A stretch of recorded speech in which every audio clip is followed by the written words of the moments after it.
So I want to talk about fears, and in particular today I want to talk about the fear of judgment or criticism, because fears can really hamper us in sales, whether we're working as entrepreneurs running our own business, whether we're salespeople working for a company, or whether we're sales leaders.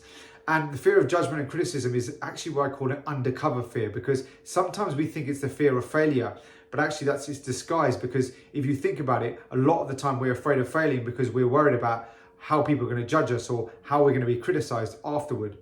And it's something that needs to be sorted out, because in sales it can really hamper, because it could mean that you don't want to ask those tough questions because you're worried about how somebody might judge you.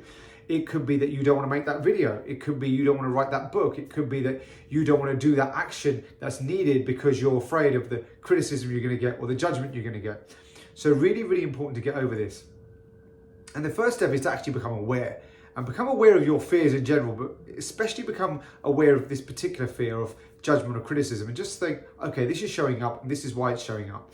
And just before I go a bit further, it's important to remember why this actually does come up. And as humans, we're very social animals, okay? We've evolved that way.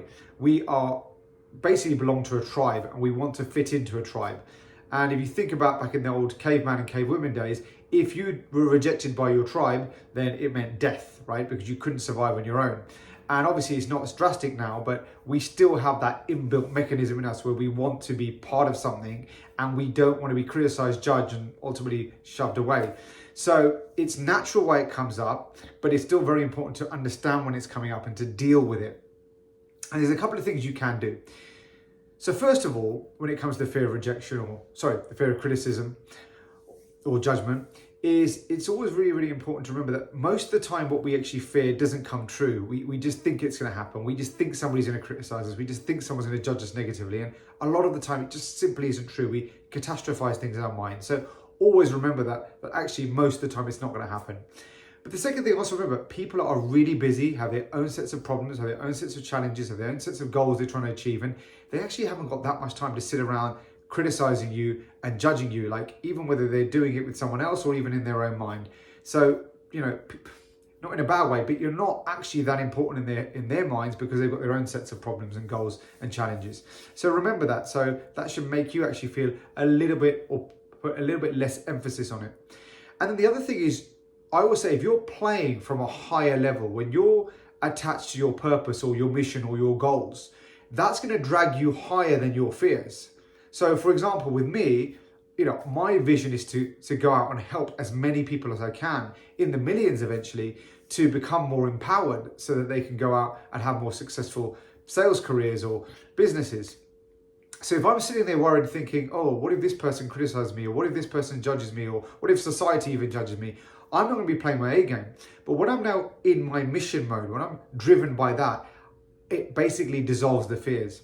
And this is a good thing for you to do, is work out what is your bigger target, what's your goal, what's your mission. It doesn't have to be that grand. It could even be something you have for the year, okay? But when you come from that perspective, you're going to feel less of a fear.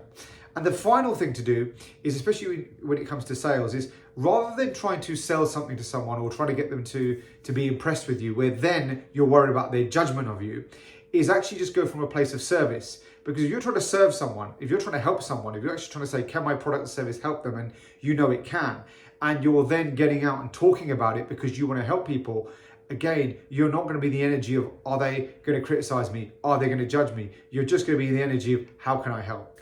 So, it's a quick video, and there's a lot more to it, but I just wanted to give a few of those quick tips there that you can use to get over that fear of criticism and fear of judgment. And it's really important because these do creep up on you, what I call as undercover fears, and they will hamper your performance. They will hamper your sales results. So have a think about that, start implementing it, and good luck.